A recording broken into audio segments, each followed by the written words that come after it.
પ્રાપ્ત થઈ રહ્યા છે। એનસીપીના ધારાસભ્ય દળના નેતા બન્યા સુનોત્રા પવાર। સુનોત્રા પવારને ધારાસભ્ય દળના નેતા બનાવવામાં આવ્યા છે। એનસીપીની બેઠકમાં નિર્ણય લેવામાં આવ્યો। સુનોત્રા પવારના હાથમાં એનસીપીનું પાવર સેન્ટર, ડેપ્યુટી સીએમ બનશે સુનોત્રા પવાર તેવી જાણકારી। અમદાવાદના પૂર્વ વિસ્તારમાં વસ્ત્રાલ એસપી રિંગ રોડ પર વધુ એક આધુનિક સ્પોર્ટ્સ કોમ્પ્લેક્સ તૈયાર થયો। અંદાજે 58 કરોડ રૂપિયાના ખર્ચે બનેલા આ 3 માળના સ્પોર્ટ્સ કોમ્પ્લેક્સમાં ઇન્ડોર અને આઉટડોર રમતોની સુવિધાઓ, લાઇબ્રેરી, જીમ અને કેફેટેરિયા ઉપલબ્ધ કરાવવામાં આવી છે। અહીં અમદાવાદનું સૌથી મોટું ફૂટબોલ ગ્રાઉન્ડ બનાવવામાં આવ્યું છે। આ સ્પોર્ટ્સ કોમ્પ્લેક્સનું ઉદ્ઘાટન આગામી સમયમાં કરવામાં આવશે।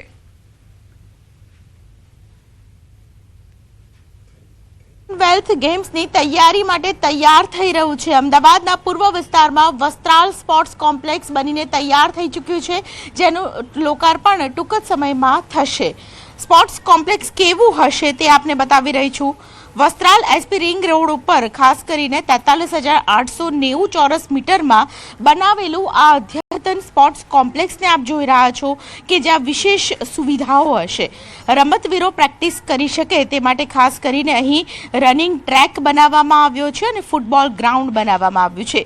સાથે જ આપ જોઈ રહ્યા છો કે ફૂટબોલ ગ્રાઉન્ડમાં સ્પ્રિંકલ સિસ્ટમ માટે પાણી છાંટવાની વ્યવસ્થા છે તે પણ કરવામાં આવી છે। મહત્વની વાત છે કે ફૂટબોલ ગ્રાઉન્ડની ચારે બાજુ 400 મીટરનો ગ્રાસી રનિંગ ટ્રેક છે તે બનાવવામાં આવ્યો છે। એટલું જ નહીં, ચોમાસાના પાણીના નિકાલ માટેની વ્યવસ્થા પણ અહીં કરવામાં આવી છે। સ્ટ્રોમ વોટર લાઇન દ્વારા ખાસ કરીને ચોમાસાના પાણીનો નિકાલ પણ થઈ જશે। આપ બાજુમાં જુઓ તો અહીં સિન્થેટિક લોંગ જમ્પ ટ્રેક છે તે બનાવવામાં આવ્યો છે, જેથી કરીને ખાસ કરીને જે રમતવીરો છે તેમની માટે અત્યધન સુવિધા છે તે અહીં મળી શકશે। સ્પોર્ટ્સ કોમ્પ્લેક્સ લોકો માટે ખુલ્લું મૂકવામાં આવશે આગામી સમયમાં। આપને એ પણ જણાવી દઈએ કે સ્પોર્ટ્સ કોમ્પ્લેક્સમાં આઉટડોર અને ઇન્ડોર સુવિધાઓ પણ આપવામાં આવી છે। આપે જે જોઈએ આઉટડોર સુવિધા છે। ઇન્ડોર સુવિધાની વાત કરવામાં આવે તો ઇન્ડોર સુવિધાની અંદર ટેનિસ કોર્ટ સાથે જે લોંગ જમ્પ, ટ્રિપલ જમ્પ અને પાર્કિંગ એરિયા સહિતની જે આઉટડોર સુવિધાઓ તો છે, પરંતુ ઇન્ડોર સુવિધાની અંદર ખાસ કરીને લાઇબ્રેરી બનાવવામાં આવી છે। ઇન્ડોર સ્પોર્ટ્સ કોમ્પ્લેક્સની અંદર અલગ અલગ સ્પોર્ટ્સ રમી શકાય તે પ્રકારની વ્યવસ્થા પણ કરવામાં આવી છે। આ સ્પોર્ટ્સ કોમ્પ્લેક્સનું લોકાર્પણ કરવામાં આવશે। કેમેરા પર્સન પંકજ મકવાણા સાથે દીપિકા ખુમાણ, ન્યૂઝ 18 ગુજરાતી, અમદાવાદ। સ્પોર્ટ્સ કોમ્પ્લેક્સની ખાસિયતોની વાત કરીએ તો સ્પ્રિંકલર સિસ્ટમ સાથે પાણી છાંટવાની વ્યવસ્થા તેમજ બાજુમાં સિન્થેટિક લોંગ ટ્રેક જમ્પ પણ તૈયાર કરવામાં આવ્યો છે। કોમ્પ્લેક્સના ગ્રાઉન્ડ ફ્લોર પર ઇન્ડોર ટેબલ ટેનિસ રૂમ, પ્રથમ માળે જીમ સાથે સ્ટીમ, સોના અને જકુજી, બીજા માળે બેડમિન્ટન, વોલીબોલ અને બાસ્કેટબોલ હોલ અને ત્રીજા માળે 176 લોકો માટે બેઠક વ્યવસ્થા કરાઈ છે। આ ઉપરાંત પણ ઘણી સુવિધાઓ ઉપલબ્ધ કરાવાઈ છે। 2030ની અંદર આ કોમનવેલ્થ ગેમ યોજાશે। એવી રીતે અલગ અલગ રમતો અને લોકો રમત પ્રત્યે રુચિ વધે એ રાતે મહાનગરપાલિકા દ્વારા અલગ અલગ એક્શન લેવામાં આવી રહ્યા છે। યુવાનો રમતગમતના મેદાનમાં પોતાનો પરસેવો પાડે અને ભારતમાં પોતાનું યોગદાન નોંધાવે એ માટે ફૂટબોલ ગ્રાઉન્ડ વસ્ત્રાલ ખાતે તૈયાર કરવામાં આવ્યું છે। અમદાવાદના રાણીપ રેલવે ફ્લાયઓવર બ્રિજ પર અકસ્માતનો મામલો, મૃતકના મિત્રએ તંત્ર પર રોષ વ્યક્ત કર્યો। તેઓએ તંત્રની કામગીરી પર સવાલ ઉઠાવતા કહ્યું હતું કે જો બ્રિજની સાઈડમાં તંત્ર દ્વારા પતરા લગાવવામાં આવ્યા હોત તો મારો મિત્ર નીચે પટકાયો ન હોત, તેનો જીવ બચી ગયો હોત।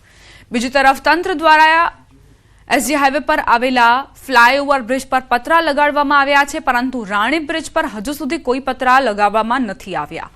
આ સાથે બ્રિજ પર રહેલા એએમસીના સીસીટીવી પણ બંધ હાલતમાં છે। ગઈકાલે થયેલા અકસ્માતમાં કિશનનું મોત થયું હતું, જ્યારે તેમના પત્ની ગંભીર રીતે ઈજાગ્રસ્ત હાલતમાં હોસ્પિટલમાં ખસેડાયા હતા। કોઈ અજાણ્યા ગાડીવાળા એમને ટક્કર મારી અને અહીંયા બ્રિજ ઉપરથી એ ભાઈ નીચે પડ્યા। જો અહીંયા પતરા હોત તો એ મારા મિત્રનો જીવ ના ગયો હોત અને સીસીટીવી બી બંધ છે, સીસીટીવી કેમેરા બી બંધ છે। અમદાવાદના રાણીપ રેલવે ફ્લાયઓવર બ્રિજ પર અકસ્માતનો મામલો, મૃતકના મિત્રએ તંત્ર પર રોષ વ્યક્ત કર્યો। તેઓએ તંત્રની કામગીરી પર સવાલ ઉઠાવતા કહ્યું હતું કે જો બ્રિજની સાઈડમાં તંત્ર દ્વારા પતરા લગાવવામાં આવ્યા હોત તો મારો મિત્ર નીચે પટકાયો ન હોત, તેનો જીવ બચી ગયો હોત। બીજી તરફ તંત્ર દ્વારા એસજી હાઈવે પર આવેલા ફ્લાયઓવર બ્રિજ પર પતરા લગાડવામાં આવ્યા છે, પરંતુ રાણીપ બ્રિજ પર હજુ સુધી કોઈ પતરા લગાવવામાં નથી આવ્યા। આ સાથે બ્રિજ પર રહેલા એએમસીના સીસીટીવી પણ બંધ હાલતમાં છે. ગઈકાલે થયેલા અકસ્માતમાં કિશનનું મોત થયું હતું, જ્યારે તેમના પત્ની ગંભીર રીતે ઈજાગ્રસ્ત હાલતમાં હોસ્પિટલમાં ખસેડાયા હતા. કોઈ અજાણ્યા ગાડીવાળા એમને ટક્કર મારી અને અહીંયા બ્રિજ ઉપરથી એ ભાઈ નીચે પડ્યા. જો અહીંયા પતરા હોત તો એ મારા મિત્રનો જીવ ના ગયો હોત. અને સીસીટીવી બી બંધ છે, સીસીટીવી કેમેરા બી બંધ છે. રાજકોટથી સમાચાર. જેતપુર પોરબંદર હાઈવે પર હિટ એન્ડ રનની ઘટના. અજાણ્યા વાહનની ટક્કરે વૃદ્ધ મહિલાનું મોત નીપજ્યું. ગુંદાળા ગામ પાસે અકસ્માત સર્જાયો. રોડ ક્રોસ કરતા સમયે અજાણ્યા વાહન ચાલકે વૃદ્ધ મહિલાને અડફેટે લીધી. અજાણ્યો વાહન ચાલક વૃદ્ધ મહિલાને અડફેટે લઈને ફરાર થયો. પોલીસે ઘટના સ્થળે પહોંચીને તપાસ આરંભી છે.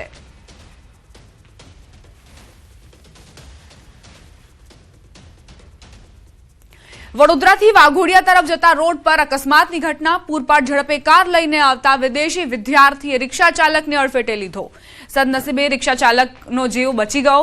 વિદેશી વિદ્યાર્થીની કાર બાજુના રોડ પર 150 ફૂટ ઢસડાઈ ખેતરમાં પડી. વિદેશ વિદ્યાર્થીનો પણ આબાદ બચાવ થયો. અકસ્માતના પગલે રોડ પર લોકોના ટોળા ઉમટ્યા.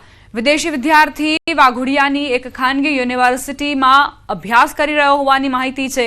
પોલીસ આ મામલે કાર્યવાહી કરશે કે મામલો રફે દફે કરી દેશે તે જોવું રહ્યું. સમાચાર સુરેન્દ્રનગરથી, જ્યાં ટ્રિપલ અકસ્માતની ઘટના બની. બેના મોત નિપજ્યા. પાટડીના પાનવા ગામ પાસે બે કાર અને રિક્ષા વચ્ચે ટ્રિપલ અકસ્માત સર્જાયો. અકસ્માતમાં રિક્ષામાં સવાર બે વ્યક્તિના ઘટના સ્થળે મોત થયા. અન્ય 4 વ્યક્તિ ઈજાગ્રસ્ત થતા સારવાર માટે ખસેડાયા. પોલીસે ઘટના સ્થળે પહોંચીને વધુ તપાસ હાથ ધરી છે.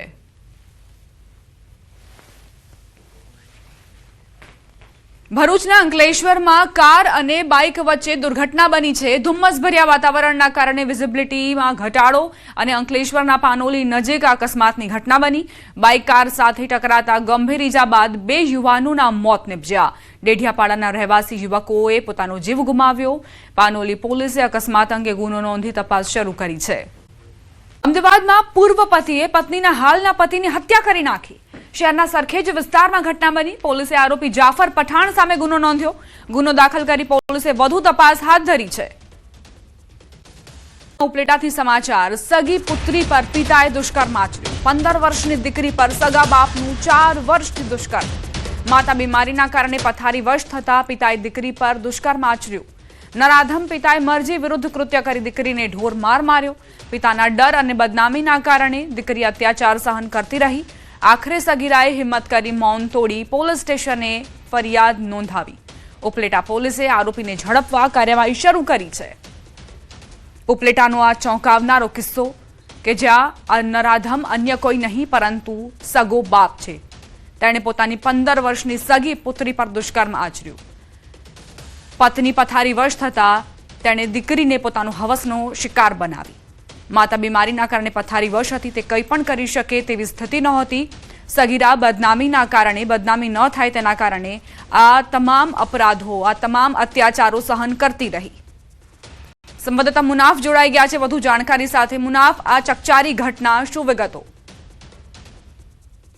બિલકુલ ચોક્કસ દીપા. ઉપલેટાના અંદરમાં સગી પુત્રી પર પિતાના 4 વર્ષથી આચરતું દુષ્કર્મ અને 15 વર્ષની દીકરીને હવસનો શિકાર બનાવતા કલયુગનો પિતા સામે બળાત્કારની કલમો હેઠળ ગુનો દાખલ કરવામાં આવ્યો હતો. ઉપલેટામાં નરાધમ પિતાએ અરજી વિરુદ્ધ શરીરના સંબંધો બાંધી દીકરીને ઢોર માર મારતો હતો અને જેમાં આખરે પીડિતાએ તેનું મૌન તોડ્યું હતું અને માતા બીમાર પથારી વચ્ચે અને પિતાને જરૂરત સંતોષ સગી દીકરીને જિંદગીને તોડી નાખી હતી. ઇલેક્ટ્રિકની દુકાન ચલાવતા પિતાનું કારસ્તાન સામે આવ્યું હતું. વિકલાંગ હોવા છતાં પિતાએ એવાનત આચરી હતી. ઉપલેટા પોલીસ આરોપી ઝપટવા તજવીજ હાથ ધરી હતી. પિતાના ડર અને બદનામીને બીકે દીકરી મોટે અત્યાચારનો સહન કરતી હતી. જી આભાર મુનાફ, જાણકારી આપવા માટે.